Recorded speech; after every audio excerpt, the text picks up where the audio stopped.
Wakil Ketua Komisi 11 menilai Kalimantan Selatan memiliki sumber daya alam yang dapat diandalkan. Cegah sengketa agraria, masyarakat diimbau pasang patok dan daftar BPN. Pekerja transportasi online sambut penetapan pembatasan potongan aplikasi transportasi online.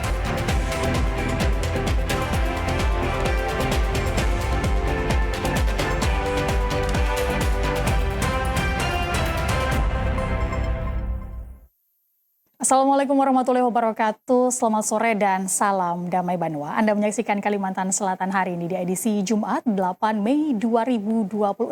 Bersama saya Aisyah Iria. Selain 3 informasi utama tadi, kami juga menghadirkan untuk Anda informasi seputar Kalimantan Selatan yang kami rangkum dalam Kalimantan Selatan hari ini. Selengkapnya.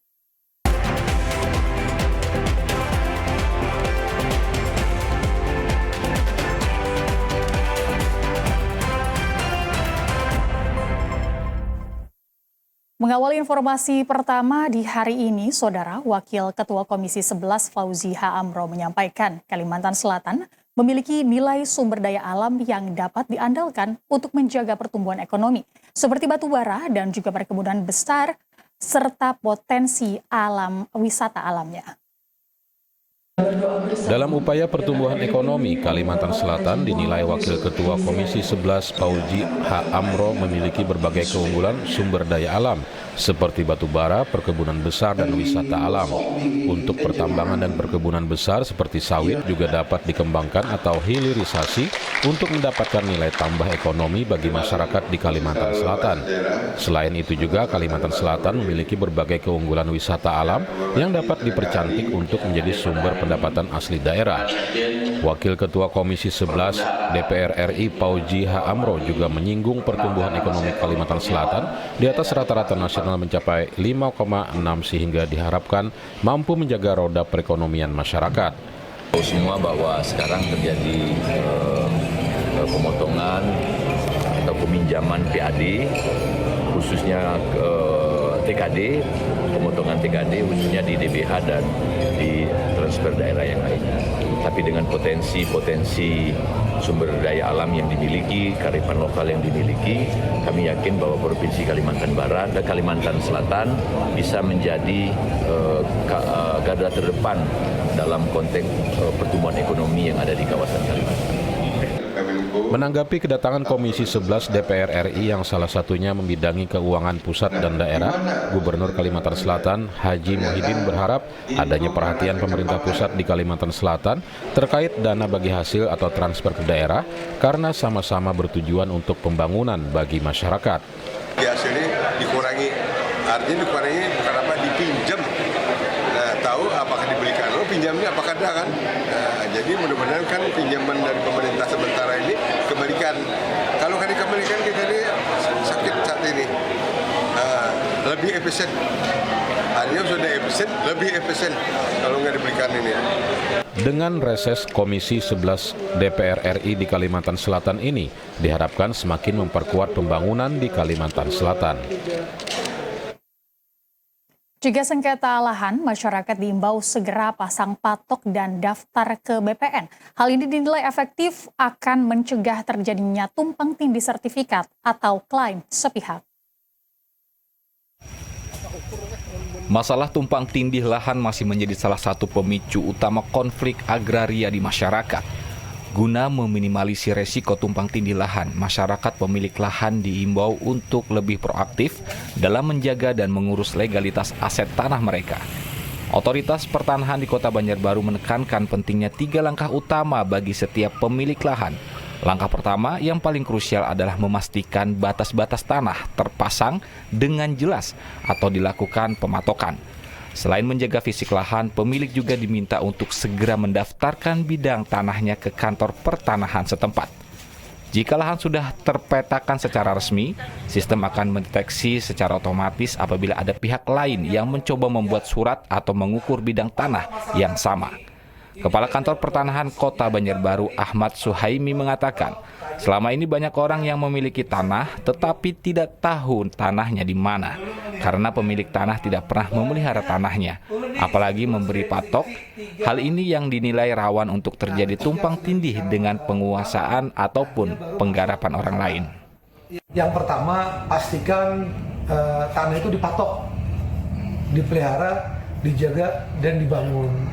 Nah, ketiga, segera daftarkan di kantor pertanahan bidang tanah tersebut, sehingga terpetakan di dalam petanya BPN. Sehingga kalau ada orang lain membuat surat atau mengukur bidang itu, tidak mungkin lagi terjadi tumpang tindih karena sudah terdata di dalam peta yang ada di kantor pertanahan.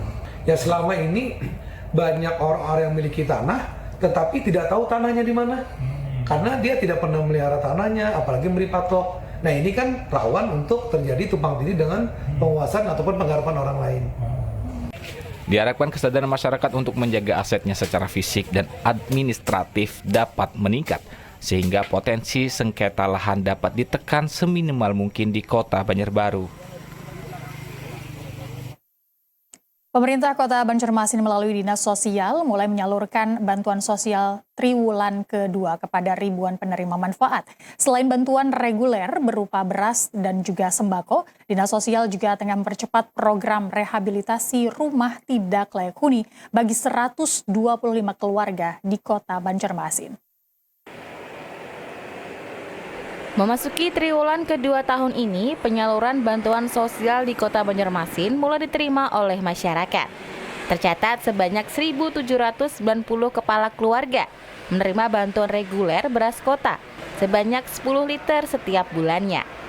Tak hanya beras, bantuan bahan sembako juga diberikan secara khusus bagi kelompok rentan dan para orang tua yang menyekolahkan anaknya di sekolah rakyat. Dinas Sosial Kota Banjarmasin juga sedang mempercepat program rehabilitasi sosial rumah tidak layak huni atau RSRLTH. Sebanyak 125 unit rumah dipastikan mendapatkan bantuan bedah rumah sebesar 35 juta rupiah. Kabid Perlindungan Jaminan Sosial dan Penanganan Kemiskinan Dinas Sosial Kota Banjarmasin, Risma mengatakan, untuk penyaluran semua bantuan di Dinas Sosial Kota Banjarmasin aman terkendali. Saat ini, pihaknya sedang fokus mempersiapkan bantuan yang akan disalurkan bulan Mei ini. Baik di kemarin bulan April ya, untuk bulan Mei kita lagi persiapan ini. Karena kita ini kan masyarakat kita ini dinamis sekali ya, gitu. Jadi kalau dia masuk rekening mungkin nggak begitu bermasalah. Tapi ada kan yang bantuan yang disalurkan melalui PT Pos ya. PT Pos itu kan dia langsung dipanggil, masyarakatnya ada bawa undangan. Nah, kadang masyarakat kita itu ternyata tidak ada di tempat, atau pindah tidak lapor, gitu. Karena dia merasa kartu keluarganya masih di situ, ya saya nggak perlu lapor. Pada saat itu ternyata mungkin dia tidak dapat akses informasi terkait bantuan disalurkan. Jadi pihak Dinas Sosial juga menghimbau masyarakat yang menerima manfaat untuk selalu melakukan pembaharuan data secara berkala. Hal ini bertujuan untuk memudahkan proses penyaluran yang semakin tepat sasaran dan minim kendala administrasi. Beralih ke informasi lain, Saudara, pasca penetapan Peraturan Presiden Nomor 27 Tahun 2026 tentang perlindungan pekerja transportasi online, salah satunya mengenai pembatasan potongan aplikasi sebesar 8%, disambut beragam oleh para pekerja transportasi online di Banjarmasin. Bagi mereka, kebijakan ini akan sangat membantu terhadap peningkatan pendapatan pekerja transportasi online. Untuk mendukung kesejahteraan pekerja transportasi online, pemerintah Indonesia telah menetapkan kebijakan melalui Peraturan Presiden Nomor 27 Tahun 2026 tentang perlindungan pekerja transportasi online yang disampaikan Presiden Prabowo Subianto pada Hari Buruh Internasional 1 Mei 2026 lalu. Dalam kebijakan tersebut mengatur peningkatan perlindungan bagi para pekerja, termasuk diantaranya pengaturan pembagian pendapatan antara aplikator dan mitra yang lebih berpihak kepada pekerja. Ketetapan ini mengatur potongan aplikasi yang dibebankan kepada pekerja tidak boleh melebihi 8%. Saat ini, meski pembatasan potongan aplikasi ini belum diberlakukan oleh aplikator, para pekerja transportasi online yang berada di Banjarmasin mengharapkan ketetapan ini dapat segera diberlakukan dengan perencanaan implementasi yang matang dan dapat menguntungkan pihak pekerja serta pihak aplikator. Semoga tidak hanya omong kosong doang, segera itu diterapkan potongan yang 8% itu. Menurut Pian tuh sangat bermanfaat nggak kalau misalnya potongannya jadi 8%? Itu sangat bermanfaat. Bagaimana tuh kemanfaatannya tuh Pak? Apakah dari segi bensin kah atau dari mana Pak? Dari segi pendapatan. Dari segi pendapatan gitu. Jadi untuk harapannya sendirian 8% ini apakah diberlakukannya secepatnya atau bagaimana? Ya pengennya secepatnya sih, sama disimbangkan dulu sih yang itu pendaftaran grippernya. Apakah akan meringankan dengan adanya penurunan potongan jadi 8% itu Pak? Usaha menurunkan, usaha meringankan. Meringankan bagaimana? Ya pendapatan gripper kan lebih agak banyak kan daripada yang biasanya. Kami sangat menanggapi baik, kepengennya kami memang realisasi. Cuman kan dari aplikator kami satu sisi apakah ini misalkan justru menjeblokkan saham Gotoh atau misalkan malah tutup, itu kan malah merugikan semuanya.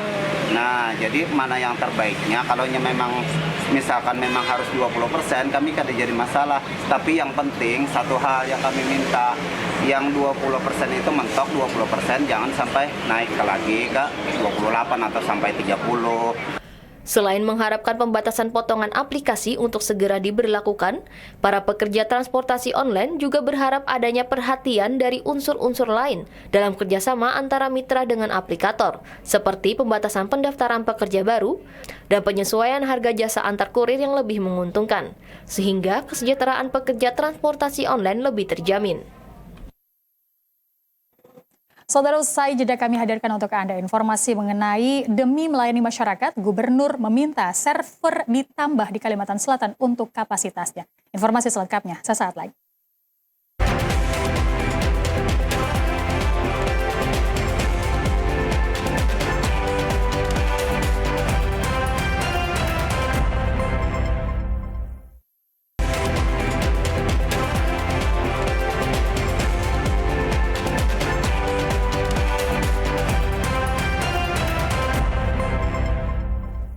Terima kasih saudara, Anda masih bersama dengan kami.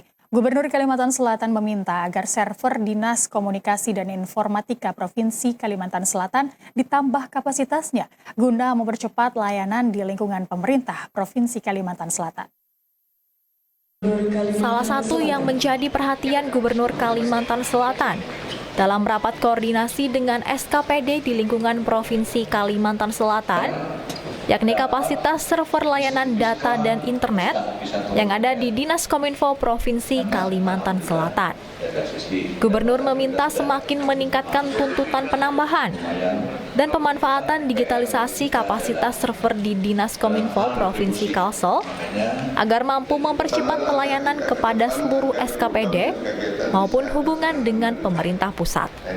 Dengan demikian, diharapkan layanan kepada masyarakat dapat semakin cepat dan tepat. Penambahan server ini diminta Gubernur harus didukung dengan sumber daya manusia yang profesional dalam pengelolaannya. Ini server kita yang ada di Kominfo selalu lilit. Jadi saat ini masih ada server pembantu di tiap-tiap SKPD. Jadi yang akan datang, aku tidak menghadapi lagi seperti itu, supaya dapat server itu harus di Kominfo itu harus bagus. Jadi kalau kita penjual yang bagus. Selain itu, Gubernur Kalsel Haji Muhyiddin juga meminta agar server yang nantinya ditambahkan di Dinas Kominfo adalah server yang terbaik, sehingga SKPD lain tidak perlu lagi mengeluarkan biaya karena telah memiliki server yang berkapasitas besar di satu tempat, yakni di Dinas Kominfo Provinsi Kalimantan Selatan.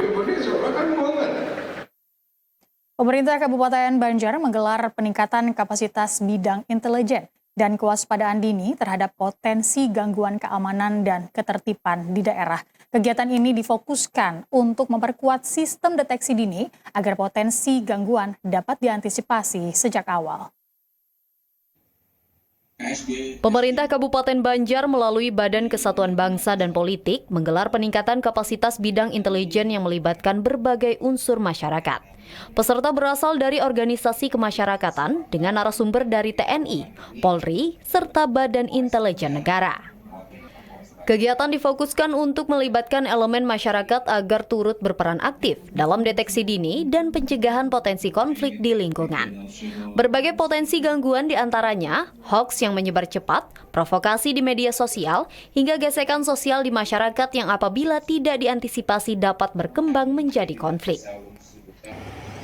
Kita ingin aparatur pemerintah, tokoh masyarakat, dan pemangku kepentingan lainnya bisa lebih peka, bisa lebih cerdas, dan bisa lebih cepat dalam mendeteksi potensi masalah. Jangan sampai kita lengah.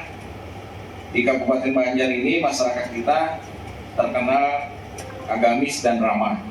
Tetapi bukan berarti tidak ada celah bagi pihak-pihak yang ingin memecah belah.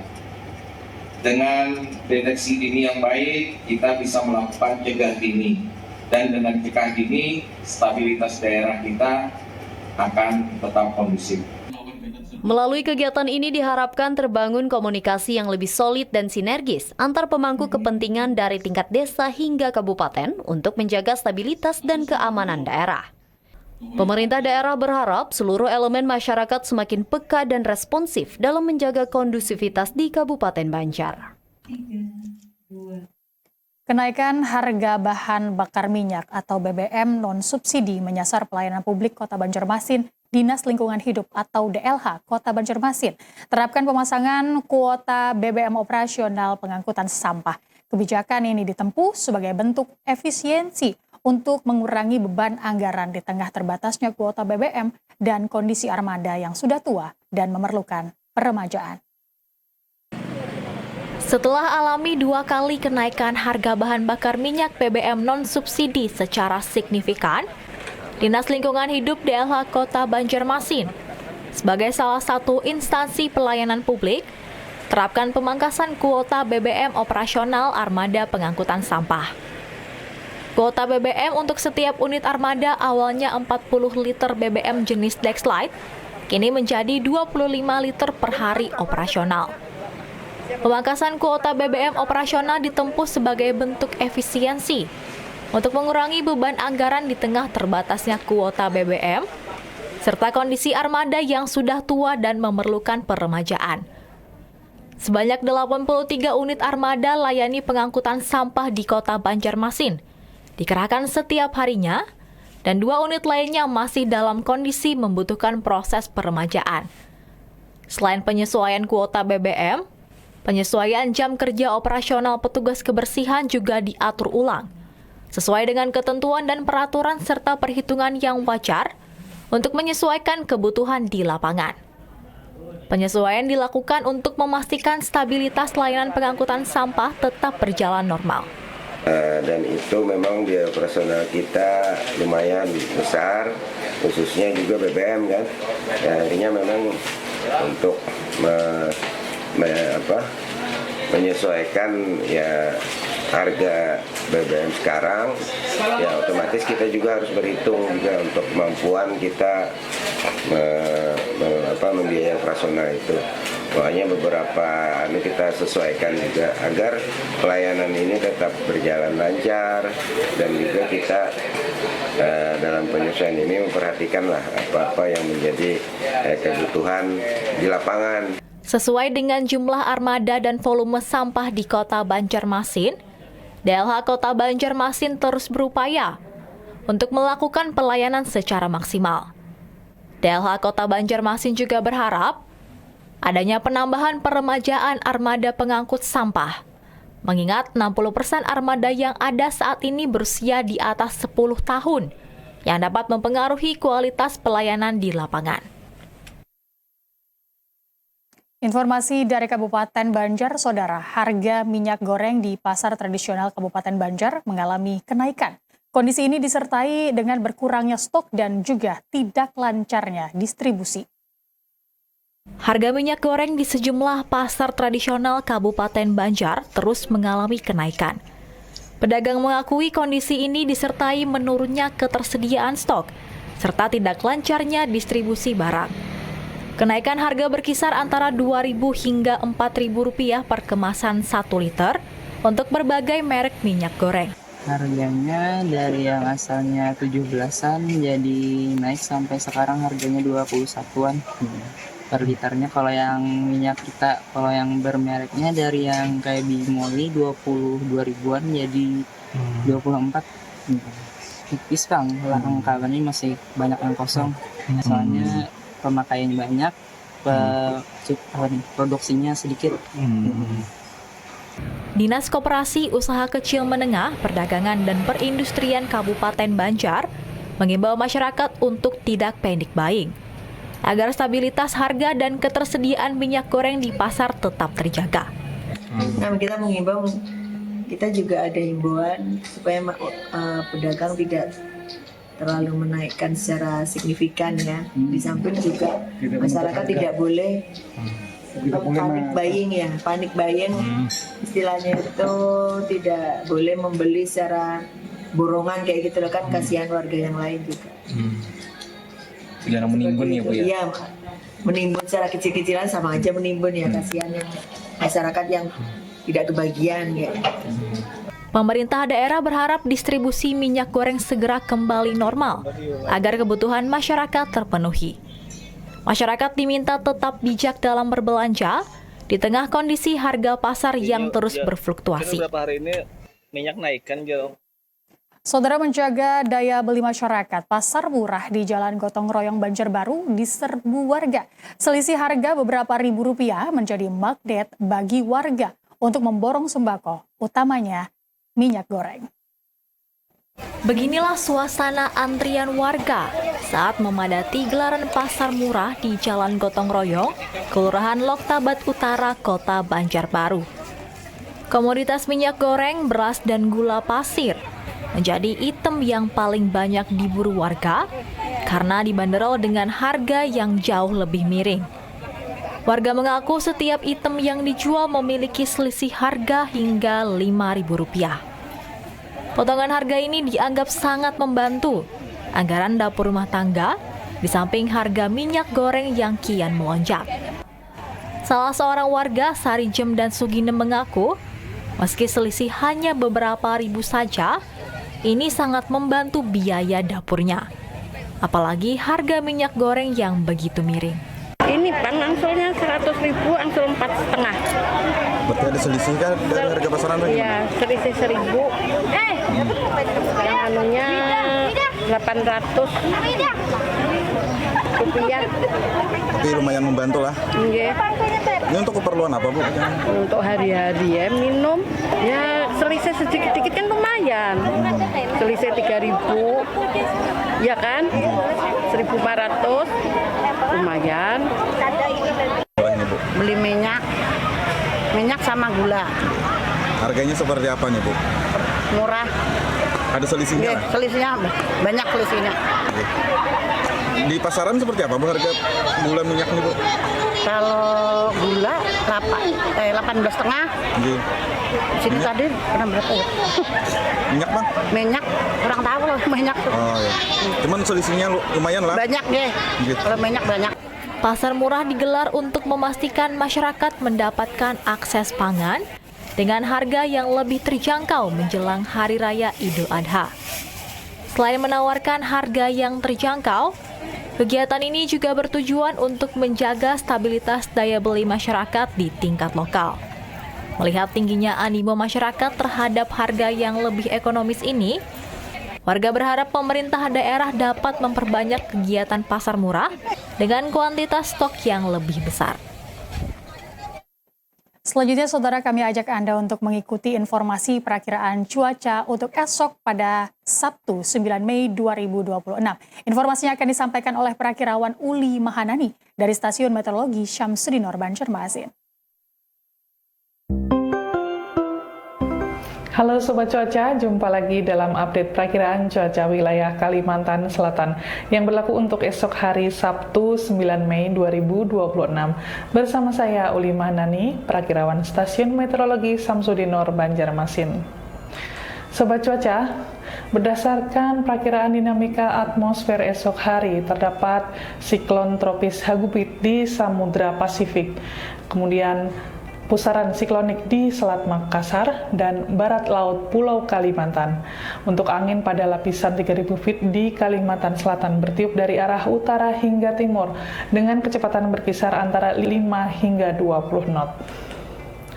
Selanjutnya kondisi umum di Kalimantan Selatan pada esok hari untuk angin permukaan diperkirakan bertiup dari arah utara hingga timur dengan kecepatan 6 hingga 16 km per jam.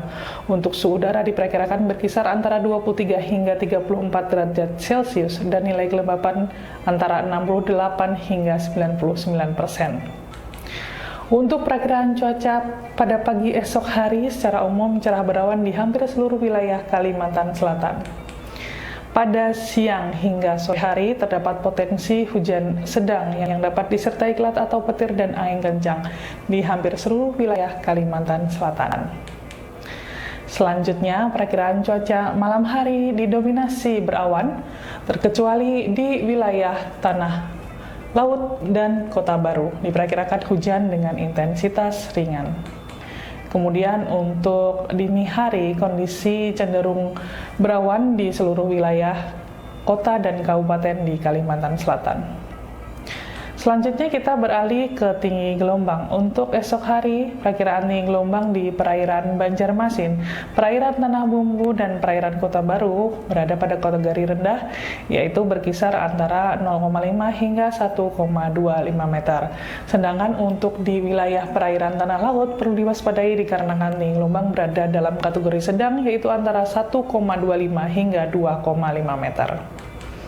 Kami tetap mengimbau kepada masyarakat Kalimantan Selatan untuk selalu waspada terhadap potensi cuaca ekstrim yang saat memasuki peralihan dari musim hujan ke musim kemarau, yang ditandai dengan perubahan cuaca dari panas terik hingga menjadi hujan yang dapat disertai kilat atau petir dan angin kencang secara tiba-tiba dalam durasi singkat. Waspadai juga terhadap potensi angin kencang, puting beliung, dan hujan es, serta menggalakkan gerakan memanen air hujan untuk mengantisipasi musim kemarau. Demikian update perakiraan cuaca wilayah Kalimantan Selatan yang dapat kami sampaikan. Untuk informasi lengkap, Sobat dapat mengakses aplikasi info BMKG atau bisa juga melalui Instagram kami di @cuacakalsel. Selamat melanjutkan aktivitas Anda. Terima kasih dan sampai jumpa.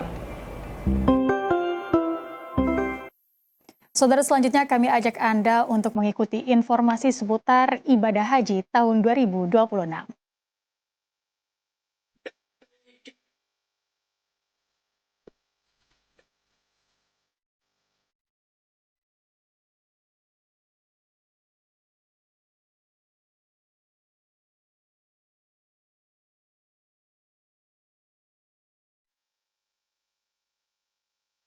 Ya, saudara, memasuki fase keberangkatan kedua embarkasi Banjarmasin, seluruh jemaah calon haji di embarkasi Banjarmasin langsung mengenakan kain ihram. Setibanya di Tanah Suci, seluruh jemaah calon haji langsung menjalankan umroh wajib.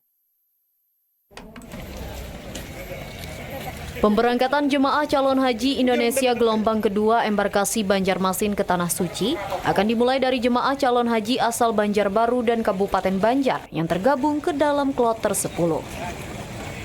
Gelombang kedua ini ditandai dengan dikenakannya kain ihram oleh jemaah calon haji dari asrama embarkasi Banjarmasin sebelum diberangkatkan ke Tanah Suci. Pemakaian ihram sejak berada di asrama haji embarkasi Banjarmasin dengan alasan untuk mengefisiensikan waktu. Setibanya di Tanah Suci, seluruh jamaah langsung menjalankan umrah wajib. Para jamaah tidak memiliki banyak waktu lagi untuk melakukan penggantian pakaian setibanya di Tanah Suci. Kepala Kantor Wilayah Kementerian Haji dan Umroh Provinsi Kalimantan Selatan, Edi Hairani mengatakan, pemberangkatan gelombang kedua dimulai dari kloter 9 embarkasi Banjarmasin. Jemaah calon haji diminta langsung mengenakan kain ihram sejak berada di asrama. Hari ini merupakan gelombang kedua untuk pemberangkatan ibadah haji. Gelombang kedua ini langsung ke Jeddah, King Abdul Aziz Jeddah. Dan dari sini dari embarkasi para jamaah ini harus memakai pakaian ihram langsung. Karena di sana tidak ada ada waktu dan kesempatan untuk berpakaian ihram. Mungkin hanya wudhu dan sholat sunat saja di sana. Karena langsung memakai ihram, para calon haji diingatkan untuk menjaga kesucian ihramnya selama di pesawat. Selain itu, seluruh jemaah calon haji diminta memperhatikan kesehatan agar tidak kelelahan sebelum pelaksanaan kegiatan inti ibadah haji. Kesehatan menurun, 3 orang calon haji asal Banjarbaru dan juga Kabupaten Banjar tertunda berangkat. Para calon haji yang sakit diberikan waktu untuk memulihkan kondisi fisik sebelum diberangkatkan menuju Tanah Suci. Sebanyak 3 orang calon haji terpaksa menunda keberangkatan mereka ke Tanah Suci akibat kondisi kesehatan yang menurun. Jemaah calon haji ini terdiri dari 1 orang asal kota Banjarbaru dan 2 orang berasal dari Kabupaten Banjar yang tergabung dalam kelompok terbang 10. Kondisi fisik yang menurun membuat tim medis harus melakukan observasi ketat. 1 jemaah asal Banjarbaru kini dirawat di Poliklinik Asrama Haji Embarkasi Banjarmasin, sementara 2 jemaah asal Kabupaten Banjar dirujuk ke rumah sakit. Kepala Kantor Wilayah Kementerian Haji dan Umroh Kalimantan Selatan, Edi Hairani, mengatakan ada 3 orang tertunda keberangkatan. Untuk menutupi jemaah haji yang tertunda, sudah tertutupi oleh jemaah calon haji asal Tanah Laut. Hari ini alhamdulillah lengkap semua. Jadi tidak ada yang open seat. Tadi ada yang sempat dirawat, tetapi ada cadangan yang naik. Jadi lengkap semua hari ini. Jadi kota Banjarbaru tadi tertunda berapa kali Pak? Ada 3 Pak? Ada 3 orang. 1 orang Banjarbaru, 2 orang Kabupaten Banjar. Dan ini sudah ditutupi dengan jamaah yang tertunda pada kloter sebelumnya. Yang dari gelombang 1 tadi Pak ya? Iya. Garing dirawat kesehatan aja dirawat di sini Pak ya? Ada di rumah sakit? Rumah sakit. Rumah sakit. Satu yang Banjarbaru di sini. Nah, Banjarbaru di sini. Meski ada penundaan, manifest penerbangan dipastikan tetap penuh. Panitia bergerak cepat mengisi kursi kosong dengan jemaah cadangan dari gelombang pertama agar kuota tetap optimal. Ketiga jemaah ini akan dijadwalkan ulang keberangkatannya setelah dinyatakan sehat oleh tim kesehatan. Wali Kota Banjarbaru Erna Lisa Halabi melepas jemaah calon haji kelompok terbang 10 di Asrama Haji Embarkasi Banjarmasin. Wali Kota Lisa berpesan kepada jamaah calon haji untuk menjaga kesehatan dan meluruskan niat saat berada di Tanah Suci. Suasana haru dan syukur mewarnai keberangkatan. Ratusan jemaah calon haji kloter 10 yang terdiri dari rombongan jemaah calon haji Kota Banjarbaru dan Kabupaten Banjar di Asrama Haji Embarkasi Banjarmasin di Banjarbaru. Wali Kota Banjarbaru Erna Lisa Halabi yang hadir langsung di tengah jemaah memberikan semangat sekaligus pesan khusus. Wali Kota Lisa mengingatkan bahwa cuaca di Arab Saudi saat ini cukup menantang. Oleh karena itu, jemaah diminta untuk tidak memaksakan diri dan tetap disiplin menjaga pola makan serta istirahat.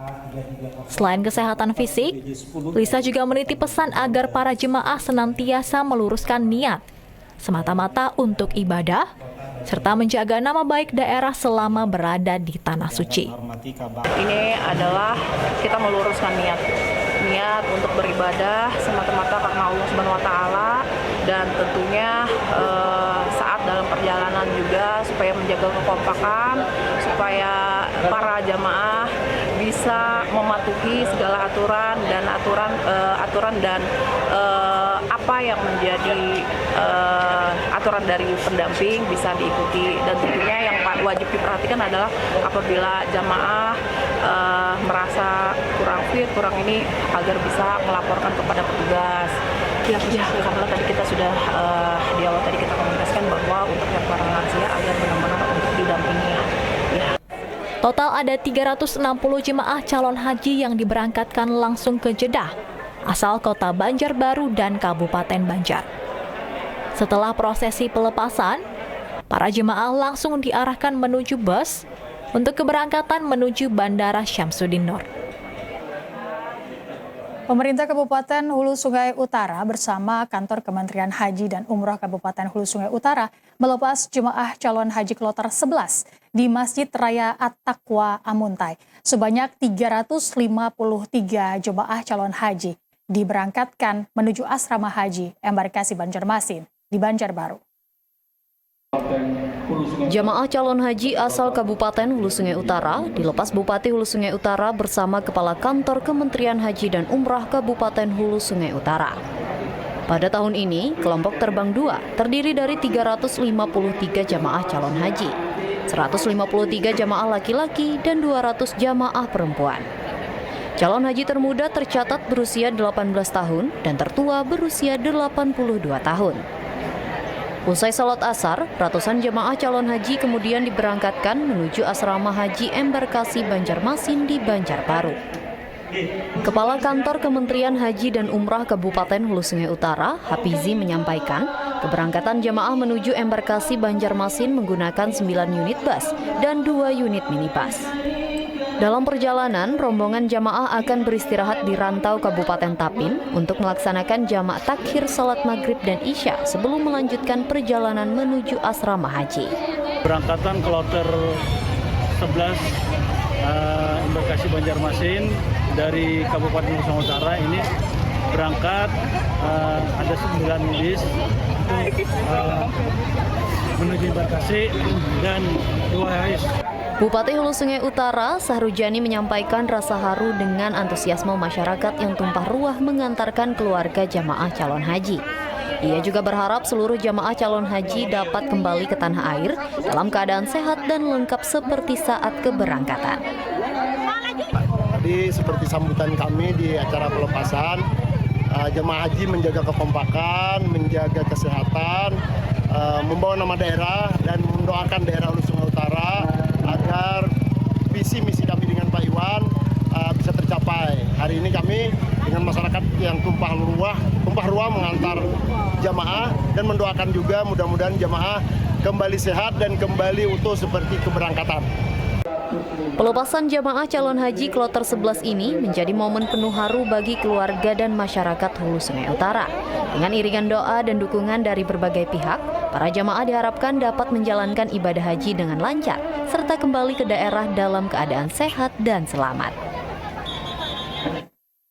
Ya saudara, euforia mengantarkan keluarga ke Tanah Suci terlihat dengan antusias ratusan warga yang rela datang ke asrama haji hingga memadati jalan samping landasan pacu bandara untuk melepas keberangkatan jemaah calon haji menuju Tanah Suci. Keluarga calon haji mengharapkan keluarganya berangkat dengan selamat dan menjalankan ibadah haji dengan lancar. Ratusan warga memadati gerbang asrama haji embarkasi Banjarmasin sejak pagi hari. Dengan penuh sabar mereka menanti bus yang membawa rombongan jemaah calon haji keluar menuju bandara. Isak tangis dan lambaian tangan pecah saat iring-iringan bus mulai bergerak. Bagi warga, momen ini adalah titik puncak kerinduan, sekaligus kebahagiaan setelah menanti bertahun-tahun untuk keberangkatan anggota keluarga mereka. Tak hanya di asrama, antusiasme warga juga terlihat di sepanjang jalan samping landasan pacu bandara. Warga rela berdiri di bawah terik matahari hanya untuk melihat pesawat yang membawa jemaah lepas landas. Salah seorang keluarga calon haji, Iin, mengaku terharu setelah belasan tahun menunggu keluarganya akhirnya berangkat haji. Tak hanya di asrama haji, ia berniat melepas hingga pesawat lepas landas di bandara, meski harus duduk di pinggir jalan raya. Sedih, terharu, penantian berapa tahun gitu nah. Keluarga pian lah. Akhirnya sampai juga di 2026. Itu tah. Berarti ini melepaskan mulai rumah ke sini. Ini standby di pinggir jalan Kasana ya. Pinggir bandara. Berapa rombongan? Berapa motor ini? Banyak. Taksi kah? Mobil taksi, pribadi? Taksi mobil pribadi ada, taksi ada. Keluarga calon haji lainnya, Nur Hasanah, mengharapkan keluarganya yang berangkat haji mampu melaksanakan rangkaian haji dengan lancar. Keluarga berapa Kemenang Tolak banyak 23 orang Cempaka, hampir keluarga semua. Di mengantarakan Banyak semua Cempaka, saudara, ya. Kayak apa perasaannya melihat kemanakan itu? terharu Sedih. Kita pernah coba aku merasakan penantian berapa tahun Badan sehat badan, lancarkan, dapat haji yang mabrur. Amin. Pihak keluarga berharap seluruh jemaah diberikan kekuatan fisik dalam menghadapi perbedaan cuaca di Tanah Suci sehingga ibadah dapat terlaksana dengan sempurna. Ya saudara, kami akan hadirkan untuk Anda informasi penting dan menarik lainnya. Jadi tetaplah bersama kami.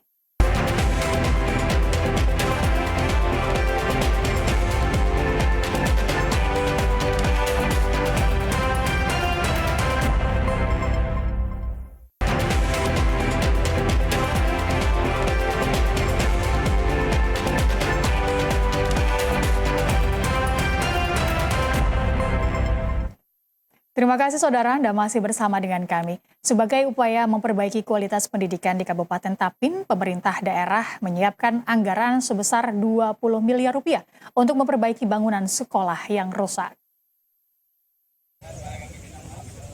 Ratusan usulan perbaikan sekolah diterima oleh Dinas Pendidikan Kabupaten Tapin, mulai dari perbaikan ruang kelas, toilet, serta fasilitas lainnya. Kendati memiliki ratusan permintaan untuk perbaikan fasilitas pendidikan, Dinas Pendidikan pada tahun 2026 ini hanya dapat menindaklanjuti 70 perbaikan fasilitas pendidikan di Kabupaten Tapin, mulai jenjang taman kanak-kanak hingga sekolah menengah pertama. Bahkan pada tahun 2026 ini, pemerintah daerah menyiapkan anggaran sebesar 20 miliar rupiah. Kabid Bina SD Dinas Pendidikan Tapin, Muhammad Rafi'i mengatakan untuk perbaikan di jenjang SD ada 46 perbaikan yang dilakukan dengan anggaran kurang lebih 14 miliar rupiah.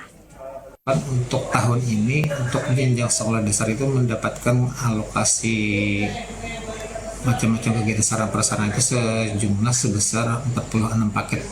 Rata-rata kerusakannya apa itu Pak? Permintaan terdiri dari rehab ruang kelas, terus pembangunan pagar, paving halaman, pengadaan mebel sekolah, macam-macam. Kalau di Banjar sebagian memang ada yang masukkan rehab ruang kelas. Terus tahun ini setuju semua Pak? Tidak semuanya, karena terbentur dan anggaran yang terbatas kan menjadi cuma 46 paket pekerjaan yang mendapatkan untuk bidang sekolah dasar. Kerusakan fasilitas pendidikan dikarenakan bangunan yang sudah lapuk dan juga karena ada beberapa sekolah yang selalu tergenang banjir. Kabupaten Hulu Sungai Tengah berpeluang dibangunkan sekolah nasional terintegrasi oleh pemerintah pusat. Lahan yang diusulkan pemerintah Kabupaten Hulu Sungai Tengah sudah dilakukan verifikasi dan validasi lapangan. Usulan pembangunan sekolah nasional terintegrasi oleh pemerintah Kabupaten Hulu Sungai Tengah ditindaklanjuti Kemdikdasmen melalui tim yang diutus Dirjen PAUD Dikdas dan PNFI dengan melakukan verval selama 2 hari di lahan wilayah Desa Banuajinga. Tim verval Minhajul Ngabidin mengatakan lahan yang diusulkan pemerintah Kabupaten Hulu Sungai Tengah sangat strategis, minim risiko bencana, dan akses jalan tergolong mudah. Namun pihaknya mendorong pemerintah daerah setempat menambah ketersediaan luasan lahan dari 7 hektar menjadi 20 hektar. Secara skor hasil verval, Kabupaten Hulu Sungai Tengah nilai skornya sudah 70, sehingga perlu menindaklanjuti berbagai masukan hasil tim verval.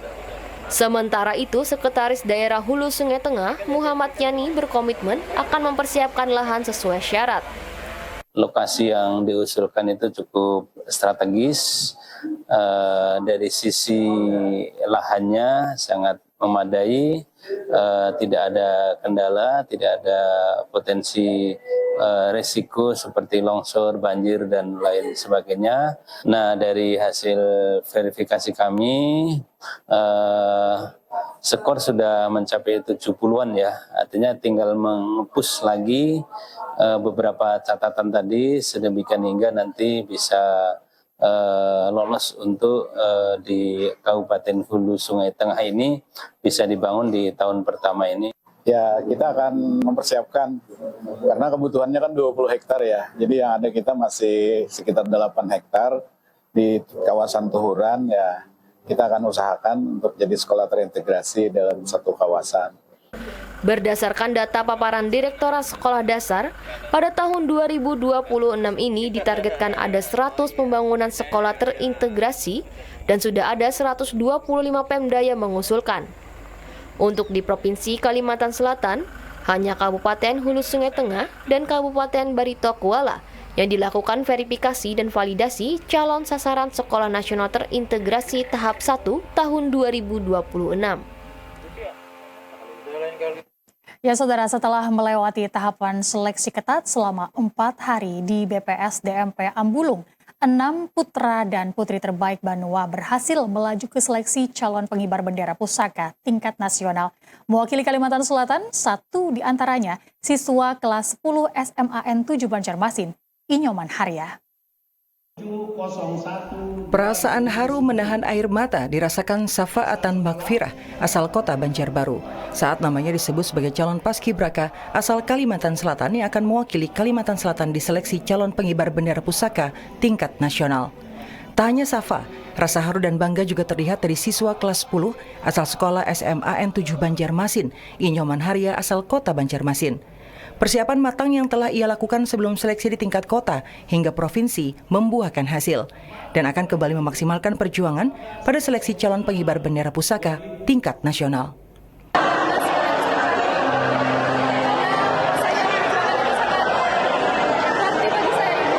Saya senang dan bangga akhirnya hasil kerja keras saya telah tercapai, tapi masih ada tugas lagi yang harus saya jalankan di Jakarta nanti.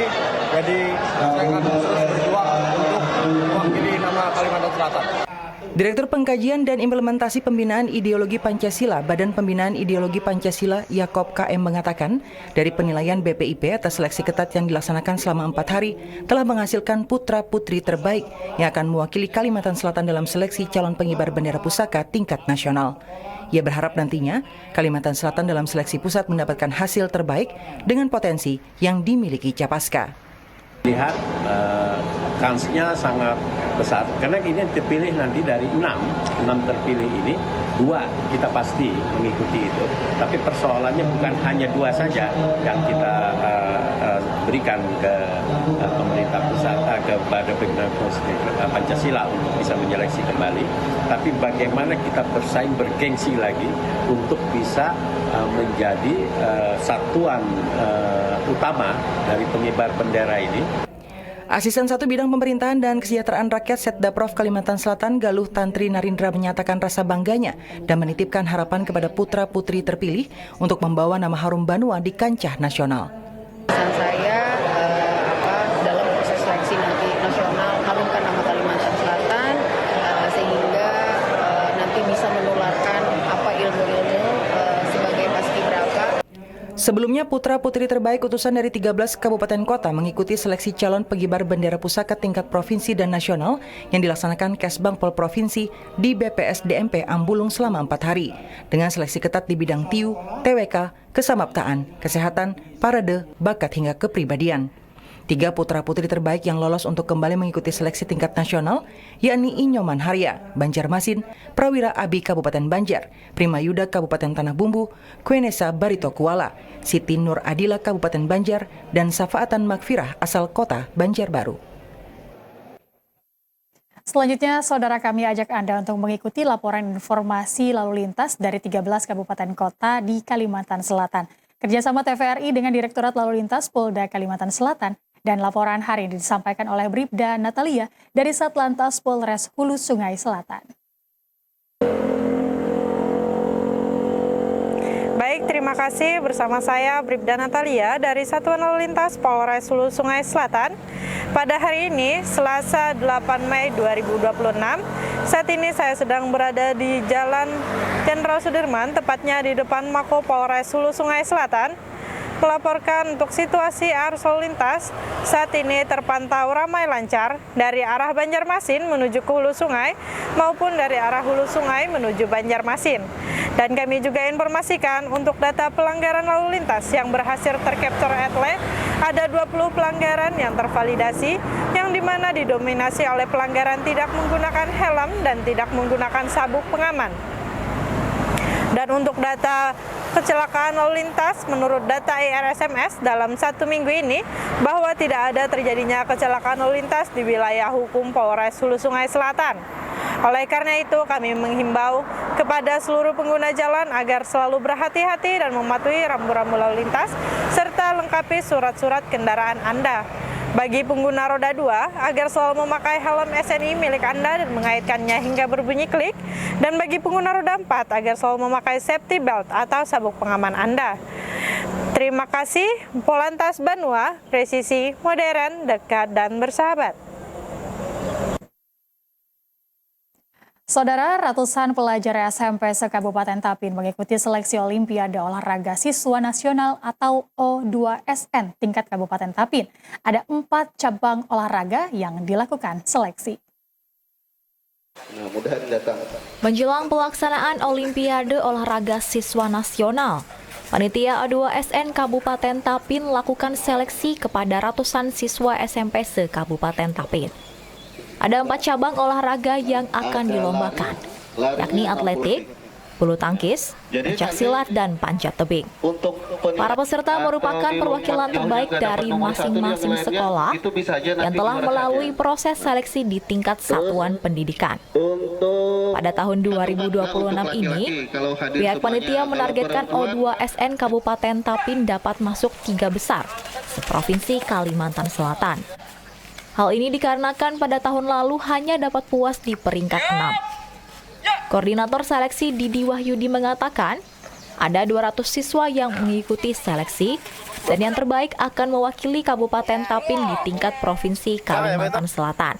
Pak, untuk cabang atletik sendiri O2SN-nya apa aja itu, Pak? Untuk seleksi cabang atletik ini nomor yang dilombakan itu lari 60 meter, terus lompat jauh, sama tolak peluru.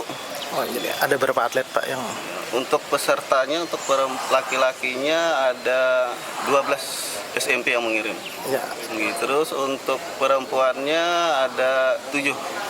Jadi untuk jumlah atletnya berapa seluruh, Pak? Untuk semuanya ada tadi ada laki-laki 12. Ya. Kalau ini, Pak, diambil nomor berapa aja, Pak, nanti, Pak, untuk juaranya, Pak? Untuk juaranya untuk kabupaten itu yang diambil nanti sampai harapan 6. Harapan 6 lah. Ya, kalau untuk 6. dikirim nanti, Pak? Untuk dikirim nanti itu yang diambil cuma yang juara satunya aja. Juara satu aja, Pak, lah. Iya. Jadi untuk berapa nomor tadi, Pak? Ada 3 nomor. 3 nomor lah. 6, lari 60 meter, lompat jauh sama tolak peluru. Berapa hari, Pak, ini rencananya, Pak? Untuk pelaksanaannya 1 hari. Harapannya, Pak? Harapannya untuk di provinsi mudahan bisa mendapatkan emas gitu. Tinggi. Kapan, Pak, rencananya, Pak, di provinsi O2SN-nya? Di bulan Juni. Iya, bulan Juni. Iya, bulan Juni. Masih, Pak. Iya. Berharap agar pada ajang tingkat provinsi nanti, Kabupaten Tapin mampu meraih prestasi yang lebih baik, termasuk membuka peluang untuk meraih medali emas. Ya, saudara, informasi tadi sekaligus menutup perjumpaan kita pada Kalimantan Selatan hari ini. Dan saatnya saya Aisyah Iriam, mewakili kerabat kerja bertugas, mengucapkan terima kasih atas kebersamaan Anda. TVRI, satu langkah untuk Piala Dunia. Wassalamualaikum warahmatullahi wabarakatuh. Selamat sore dan salam damai Banua.